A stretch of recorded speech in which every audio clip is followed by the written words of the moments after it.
सभी दर्शकों को मेरा सादर नमस्कार प्रणाम। आज हमारे बीच में जो है उत्तर प्रदेश के दिग्गज गोतित राजेश पाल जी हमारे बीच में पहुंचे हैं, जो कि एस्ट्रोलॉजी के एक बहुत ही अच्छे विख्यात जो है जानकार हैं। आज हम उनसे बातचीत करेंगे और जानना चाहेंगे कि एस्ट्रोलॉजी क्या होती है, किस तरीके का लोगों पर उसका असर पड़ता है। आज हम सीधे बातचीत करते हैं। राजेश पाल जी, आपको सादर नमस्कार प्रणाम। कहा जाता है कि एस्ट्रोलॉजी में जो है आप जो है काफ़ी जानकारी रखते हैं। किस तरीके की समाज को जानकारी दी जाती है और इससे जो है आम जीवन में क्या प्रभाव पड़ता है, एस्ट्रोलॉजी का क्या अर्थ होता है? सभी दर्शकों को प्रणाम। और राजेंद्र जी, आपका भी बहुत बहुत धन्यवाद जी। ईश्वर ने आपको पुनः ठीक किया है, मैं ईश्वर का भी धन्यवाद देता हूँ। आप लंबी बीमारी के बाद आज आए हैं जी, तो आपका बहुत बहुत शुक्रिया जी। जैसा कि आप पूछ रहे हैं कि एस्ट्रोलॉजी, देखिए ये युग जो है, इस समय हम इस युग की बात करेंगे कि आने वाला समय जी कैसा रहेगा, किसके लिए कैसा रहेगा। आज जो यदि ग्रहों की स्थिति देखें, ज्योतिष एक विज्ञान है जी, इसमें कोई दो राय नहीं है। ज्योतिष हमें भविष्य बताती है। महर्षि पराशर जी, व्यास जी और अन्य हमारे मुनीषियों ने हमें बहुत बड़ी बड़ी खोजें करके दी है, चाहे केपी पद्धति हो। यदि हम उसके मुताबिक चलें, आज मेरा परिचय यह है, मैं गोतित राजेश पाल, प्राचार्य श्री एस्ट्रो वास्तु एवं स्पिरिट विद्यापीठ जी का मैं प्राचार्य हूँ। और ज्योतिष का ईश्वर ने मुझे शिक्षा दी है, इस लायक किया है कि मैं एक शिक्षा दे सकूं ग्रहों के बारे में। और क्योंकि जो आकाश में होता है, खगोल के अंदर जो घटित होता है, वो हमारे शरीर के अंदर हमारे ऊपर घटित होता है जी। ये एक कैलकुलेशन है, ये एक ऐसी सटीक कैलकुलेशन है जिसके माध्यम से हम आने वाला समय, जाने वाला समय, भूतकाल, भविष्य काल, वर्तमान काल, ये सभी हम बताते हैं। आज एक ऐसे युग की बात करते हैं जो युग प्रारंभ हो चुका है। आज गुरु की गति अतिचार हो चुकी है। गुरु की देने की गति 4-5 मिनट है। और जो 13 महीने में ये राशि परिवर्तन, लगभग 13 महीने में राशि परिवर्तन कर लेते थे। लेकिन इस 2025 में हम देख रहे हैं कि ग्रहों की गति, जिसमें गुरु की गति अतिचार गति अच्छी नहीं होती। क्यों? क्योंकि गुरु ज्ञान का भंडार है। ये ज्ञान आज लगभग, कल की स्पीड हमने देखी थी 14 मिनट हो चुकी है और ये 20-21 तक भी पहुंचेगी। 17 जुलाई 2025 के बाद में हमारे पूरे विश्व के ऊपर एक ज्ञान का बहुत बड़ा प्रभाव पड़ेगा जी। जब इंसान ज्ञान से ही सब कुछ करा रहा है, भारत के अंदर या कहीं विश्व में भी। यदि हम देखेंगे इस अतिचार गति का प्रभाव क्या पड़ता है, ये लगभग 5,500 वर्ष के बाद में ये अतिचार गति आई। इसका उपाय, उपचार महर्षि व्यास जी के पास भी नहीं था। क्यों? क्योंकि ये एक हम समाज के अंदर सबसे पहले जोड़ने का कार्य करता है एक रिश्ता। कोई चाचा है, कोई ताऊ है, कोई पिता है, कोई पत्नी है। ये सारे जो रिश्ते हैं ये ज्ञान से चलते हैं। यदि हमारे अंदर ज्ञान है तो हम समाज में कह सकते हैं ये मेरे पिताजी हैं, ये मेरे भाई हैं, ये हुआ। यदि ज्ञान हमारा खत्म हो गया तो हम कुछ भी कह सकते हैं। तो रिश्ते की सबसे बड़ा इफेक्ट और सबसे बड़ा असर जो होने जा रहा है वो हमारे रिश्तों के ऊपर पड़ेगा। अच्छा राजेश जी, मैं सबसे पहले ये जानना चाहूँगा, जिस तरीके से आपने कहा है कि रिश्तों के बारे में जो आपने बात करी है, जो घटनाएं घटती हैं वो ब्रह्मांड से, जो घटनाएं घटती हैं वो प्राकृतिक होती हैं। जो कुदरत करती है उसका एक अलग स्वरूप होता है। उस अलग स्वरूप को जो देवज्ञ से हैं, जो आपके एस्ट्रोलॉजी हैं, वो अपने अंदाजे से बहुत सारी बातों को बताने का प्रयास करते हैं। और जैसा कि आप जानते भी हैं कि हमारे जो 12 राशियां हैं, 12 राशियों पर अलग अलग समय का प्रभाव पड़ता है, किसी पे बकरी, किसी पे जो है, तो एक आदमी पर उसी चीज़ का प्रभाव, राशि के लोग एक ही होते हैं, लेकिन एक आदमी पे बहुत ज़्यादा उसका प्रभाव पड़ जाता है, एक पे कम पड़ता है। तो क्या ऐसा क्या कारण होते हैं कि जबकि ये चीज़ें तो है वो बराबर की समानता होनी चाहिए आपके एस्ट्रोलॉजी के अनुसार जो है? देखिए, बराबर की समानता नहीं है। 1 मिनट 1 सेकंड में बच्चे का जन्म, जैसे जुड़वा बच्चे होते हैं तो उनके कर्म सब कुछ अलग होते हैं, एक एस्ट्रोलॉजर ही बता सकता है। महर्षि पराशर जी ने घोड़स वर्ग कुंडलियाँ इसलिए बनाई हैं जो बहुत शोक स्वरूप भी बता सकती हैं, कौन गोरा होगा कौन काला होगा, ये सारी चीज़ें हमें ज्योतिष के माध्यम से पता लग जाती हैं। अभी हम जो बात कर रहे हैं वक्री, आपने वक्री ग्रह के बारे में बात की। वक्री ग्रह जब इफेक्टेड है, ये देखिएगा, अतिचार गति तो गुरु की बात चल रही थी, गुरु की अतिचार गति तो हो चुकी है, परंतु अभी इफेक्ट आपको देखने को मिल रहा है, उदाहरण सहित देखने को मिल रहा है। पति नई शादी नवेली दुल्हन आज क्या कर रही है, ये सिर्फ गुरु ग्रह के ऊपर चलता है, गुरु के अतिचार गति के कारण हो रहा है, गुरु का अतिचार गति। और अभी हम बिल्कुल सही हैं, लेकिन आने वाले समय में 17 अक्टूबर से लेकर के इसी 17 अक्टूबर से, हाँ, 2025 में 17 जुलाई से लेकर के और 26 अक्टूबर तक का जो समय है बहुत अतिचार रहने वाला है। मतलब ये प्रत्येक इंसान के ऊपर ज्ञान का प्रभाव पड़ेगा। इसका उदाहरण सहित आप देख सकते हैं, क्योंकि हमने बताया है कि गुरु किस ज्ञान का भंडार है, और ज्ञान ही जब खत्म हो जाएगा दुनिया के अंदर से तो क्या होंगी, लड़ाई झगड़े युद्ध। एक और मैं बता देना चाहता हूँ, ये बहुत पहले से भविष्यवाणी है कि यदि हमने अपनी घर गली और कूचों को सतर्क कर दिया तो इस युद्ध के परिणाम से बच सकते हैं, वरना ये ऊपर तक विश्व युद्ध तक का भी रूप ले सकता है। मेरा यही कहना है कि ज्योतिष के माध्यम से ये समय है, ये किसी भी सूरत में, किसी भी पल कोई भी घटना किसी के परिवार में घट सकती है, क्योंकि तो ज्ञान का हमें उपाय के माध्यम से करते रहना चाहिए। घटनाएं तो हर आदमी की, हर परिवार में, घर में कोई किसी ना किसी के साथ तो घटती रहती है, क्योंकि अगर एक परिवार में 10 जने हैं तो 10 के अलग अलग राशियां होती हैं, अलग अलग समय होता है, टाइम अलग होता है, पीरियड अलग होता है, तो कहीं ना कहीं वो घटनाएं तो घटती हैं। तो उसमें एक अच्छा, जो एक मनुष्य के लिए अच्छा सबसे बढ़िया गुरु कौन सा होता है जिससे उसका जीवन सफल होता है, और एक बुरा प्रभाव किस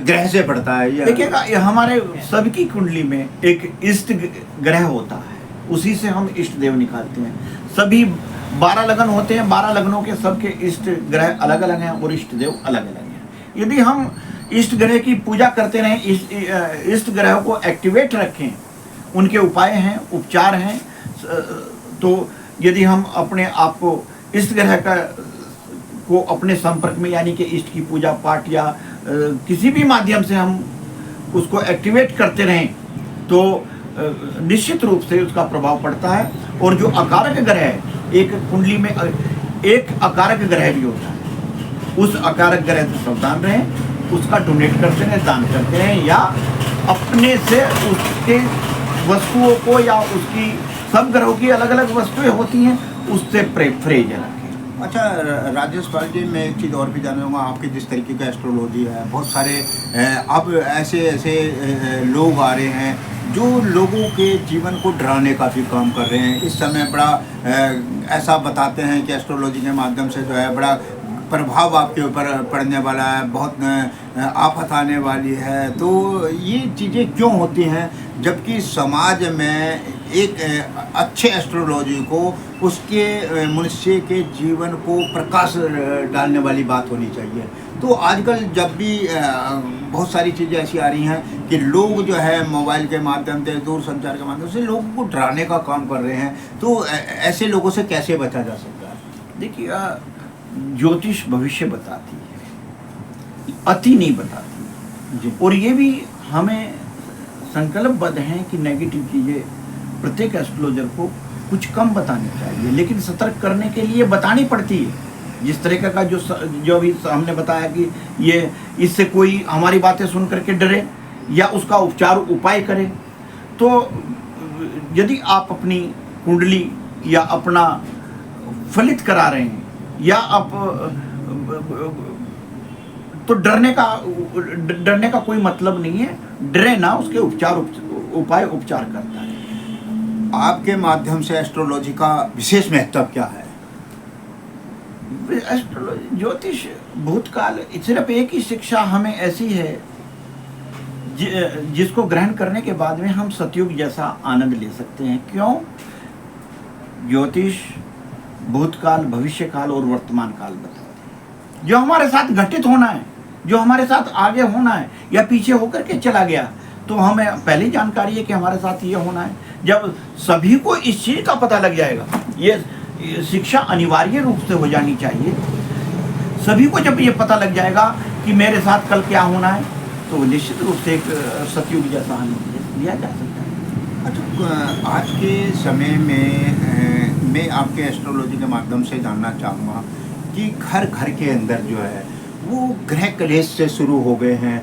लोगों के अंदर भाईचारा, प्रेम भाव, सद्भाव, सौहार्द, मित्रता, अपने गुरुओं का जो आदर सम्मान था, जो पुराने हमारी भारतीय संस्कृति में दिया गया है, और उस चीज़ को हमारी भारतीय संस्कृति में बताया भी जाए कि हमने देव गुरुओं को, जो हमारे ऋषि मुनि माता पिता थे, हम उनका एक बहुत मान सम्मान किया करते थे, उनकी पूजा किया करते थे, उनसे हमें जीवन में बहुत कुछ फल मिलता था।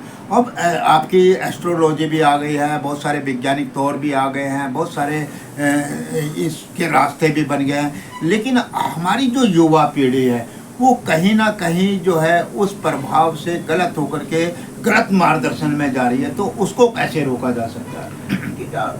नई पीढ़ी से ही मैं अनुरोध करना चाहता हूँ कि वो ज्ञान लें, क्योंकि 2025 का समय मैंने पहले ही बताया है कि ये सबसे पहले युवाओं के ऊपर ही पढ़ना है। तो इस चीज़ से बच कर के रहें कि ये कुछ नहीं हो रहा है जो हम सोच रहे हैं। क्योंकि आपने क्लेश की बात की, क्लेश इसीलिए तो हो रहा है, इस साल ज़्यादा कुछ देखने में नज़र आएगा और ये क्लेश अति हो जाएगा। एक युद्ध की संभावना बन जाएगी, एक लड़ाई झगड़े की संभावना बन जाएगी। तो इस संभावना से बचने के लिए युवाओं से ही इस चीज़ का अनुरोध है कि ज्योतिष की शिक्षा लें या अपना भूतकाल भविष्य जो है जचवाएं कि आपके साथ में क्या चल रहा है। उत्तर प्रदेश से आप हरियाणा पहुंचे हैं, तो कैसा अनुभव लग रहा है, और समाज को आप जो है क्या संदेश देना चाहेंगे अपने एस्ट्रोलॉजी के माध्यम से? देखिएगा, महाराष्ट्र से लेकर के मैंने कई प्रदेशों में गया हूँ, हर जगह एक ही चीज़ देखने को मिली है, कलह। तो ज्योतिष के माध्यम से यही मैं सतर्क कर रहा हूँ कि समाज को हम ज्योतिष के माध्यम से कितना बचा सकते हैं। ये एक चेतावनी है, एक आपके माध्यम से भी मैं दर्शकों तक ये बात पहुंचाना चाहता हूं कि समझिएगा। क्योंकि जब सभी देश युद्ध के अंदर खत्म हो जाएंगे, यदि हमारा सपना है, हमारी जो भविष्यवाणी है विश्व गुरु बनने की, तो विश्व गुरु बनने का जो हमारा सपना तभी साकार होगा जब आप बचेंगे, जब आप रहेंगे, जब भारत रहेगा। तो यही हमारा प्रयत्न है कि भारत किसी भी सूरत में, भारत का नौजवान किसी भी सूरत में अपने ज्ञान के कारण विश्व गुरु का मतलब है कि ज्ञान भारत के पास रहेगा। तो भारत के पास एकमात्र ऐसी शिक्षा ज्योतिष ही है। सरकार से भी अनुरोध करूंगा कि इसको अनिवार्य रूप से सरकारीकरण कर देना चाहिए। कुछ लोग, राजेश जी, मैं बात रोकना चाहूँगा आपका कि कुछ लोग जो वैज्ञानिक दौर के युवा पीढ़ी है, कुछ लोग ये कहते हैं कि ये अंधविश्वास की बातें हैं, इससे किसी भी चीज़ पर आदमी का प्रभाव नहीं पड़ता है। जो भी प्रभाव पड़ता है वो ब्रह्मांड की जो प्राकृतिक होती है, जो संस्कारिक जो चीज़ें होती हैं, उनसे उसका प्रभाव पड़ता है। मनुष्य का जीवन उसी पे, पल मिनट सेकंड जो है वो उसी पे चलते हैं। तो क्या ऐसा नहीं लगता है कि जो एस्ट्रोलॉजी है वो सिर्फ एक लोगों को गुमराह करने वाली बात होती है? बिल्कुल गलत है, क्योंकि जो हमारे शास्त्र बताते हैं, 11,500 वर्ष पूर्व हमारा जो इतिहास बताता है, ज्योतिष का इतिहास बताता है, सनातन शास्त्र बताते हैं, जो लिखा हुआ है आज भी भूगोल के बारे में लिखा हुआ है। आज तक नासा सबसे बड़ी वैज्ञानिक लैब है, वो उसकी खोज तक नहीं कर पाई। अब से 3 साल पहले दे रहे हैं कि मंगल का रंग लाल था, और हमारे जो ऋषि मुनि थे 5000 वर्ष यानी कि महाभारत से भी इतने ही साल पहले का इतिहास हमारे पास है। इतने साल पहले कह दिया था कि मंगल का रंग लाल है। अभी तक तो सभी ग्रहों पर पहुंच भी नहीं पाए हैं जो हमारे मुनीषी पहुंच गए थे।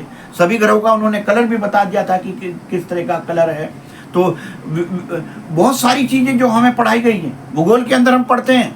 आपके माध्यम से राजेंद्र जी मैं बता देना चाहता हूँ, हम बहुत सारी चीज़ें पढ़ी हैं।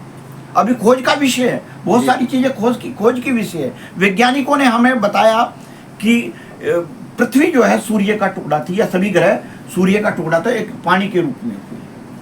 सिर्फ एक ही क्वेश्चन करना चाहता हूं आपके माध्यम से वैज्ञानिकों से कि यदि ये टुकड़ा थी, यदि एक लिक्विड के रूप में या एक पिघलने के रूप में थी, आपको उसको उस पर पानी का रंग बदल देते। ये किसने पानी दिया है? कहीं कहीं पर पानी का टेस्ट किसने किया है, किसने दिया है? कहीं कोयला है। पृथ्वी के अंदर सैकड़ों हजारों चीजें ऐसी हैं जो खनिज जो उत्पत्तियां होती हैं जो है। जब एक ही चीज थी, एक ही लिक्विड था, तो ऐसा क्यों नहीं हुआ है? ये एक सोचने का एक जो हमें पढ़ा, वैज्ञानिकों ने पढ़ा है। यदि वैज्ञानिकों की बात लें तो इसे पुनः विचार, आपके माध्यम से पुनः विचार करने की जरूरत है। मैं समाज में ये चीजें छोड़ना चाहता हूँ कि इसको पुनः देखना चाहिए। हमारा जो सनातन इतिहास बताता है, यानी कि हमारे शास्त्र जो बताते हैं, ये ईश्वर का, भगवान का ये प्री प्लान है। अच्छा, मेरा लास्ट में एक सवाल है कि एस्ट्रोलॉजी की उत्पत्ति किसने की और कहाँ से प्रारंभ हुई, और हमारे दर्शकों को आखिरी में आप क्या संदेश देना चाहेंगे? देखिएगा, ज्योतिष एक विज्ञान की तरह था, धीरे धीरे इसने अंकगणित का रूप लिया। एक गणित है, आज भी एक गणित है। यदि इसको सही तरीके से हम इसको लेकर के चलें, एक मैथ में है, गणित है। इसने अंकगणित का बाद में रूप लिया, और सारे स्वरूप को लेकर के ज्योतिष क्या है? खगोल का, भूगोल का। खगोल और भूगोल थोड़ा सा आध्यात्मिकता इसके अंदर डाल दिया। तो ये तो हमेशा के लिए, क्योंकि कोई शास्त्र हमारे पास ऐसा नहीं है कि जो हमें अपने आप को बता सके, पढ़ते पढ़ते हमें बता सके। ज्योतिष वेदान चक्षु, ज्योतिष वेदों की आंख है। हमने जितनी भी शिक्षाएं ग्रहण की हैं उसका उदाहरण आप देख सकते हैं। जो जिस तरीके से अंधा आदमी बांसुरी या हारमोनियम बहुत बढ़िया तरीके से बना सकता है, अंधा आदमी पढ़ भी सकता है, आपने देखा होगा। तो उसी तरीके से ये हमने जितनी जो शिक्षा ग्रहण की है, ज्योतिष के बिना जो शिक्षा ग्रहण की है, यो आंखों के बिना की है। इसलिए अंत में मैं यही संदेश देना चाहता हूँ कि 2025 17 जुलाई से लेकर के और 26 अक्टूबर तक समाज में खास करके नौजवानों से अनुरोध करना चाहता हूँ कि वो अपने आप को पहचानें, वरना आने वाला समय अक्टूबर के बाद में जब ग्रह की गति सही होगी, गुरु ग्रह की गति सही होगी और वक्री नहीं होंगे, तब आपको पता लगेगा कि हमने क्या क्या गलतियां की। ये जो चीज़ आपने बताई है, ये मनुष्य पे इसका ज़्यादा प्रभाव पड़ता है, देश पे इसका ज़्यादा प्रभाव पड़ता है, या कि किस तरीके का प्रभाव जो है समाज के अंदर जाता है? इंसान से समाज बनता है, समाज से इंसान से परिवार बनता है, परिवार से समाज बनता है, समाज से गांव बनता है, गांवों से प्रदेश बनता है, जिले बनते हैं, प्रदेश बनता है, और एक बहुत बड़े देश का निर्माण होता है। शुरुआती जो है हम इंसान से लेकर के चलेंगे, क्योंकि एक इसका रचयिता ज्यादातर जो है वो मनुष्य ही है। इंसान के ऊपर इसलिए क्योंकि इंसान को ईश्वर ने ज्ञान दिया है, और जीव जितनी भी योनियां हैं, 33 कोटि योनियों की बात करते हैं, तो जितनी भी योनियां हैं सबको किसी में जो ज्ञान बोलने का या शिक्षा का जो ज्ञान दिया है, पढ़ने का जो ज्ञान दिया है, वो सिर्फ मनुष्य के अंदर दिया है। इसी से किसी भी देश का निर्माण होता है। तो दोस्तों ये थे हमारे बीच में गोतित राजेश पाल जी, जो कि उत्तर प्रदेश से हैं और इन्होंने जो है एस्ट्रोलॉजी में अपनी बहुत सारी विशेषताओं के बारे में जानकारी दी। आप लोगों को कैसा लगा और राजेश पाल जी ने जो बातें कही हैं आप कहाँ तक उसमें सहमत हैं, आप कमेंट करके जो है इनसे जानकारी ले सकते हैं और इनको बता सकते हैं कि समाज में क्या दिशा और दशा चल रही है। उन सभी को लेकर के सभी दर्शकों को सादर नमस्कार, प्रणाम, जय हिंद। मैं राजेंद्र कुमार सभी दर्शकों के साथ में आपसे क्षमा याचना करते हुए आपसे दुआएं करते हैं कि आप उनकी बातों से कहाँ तक सहमत हैं जानकारी देंगे। नमस्कार, जय हिंद, धन्यवाद। सर्वेभ्यो नमो नमः।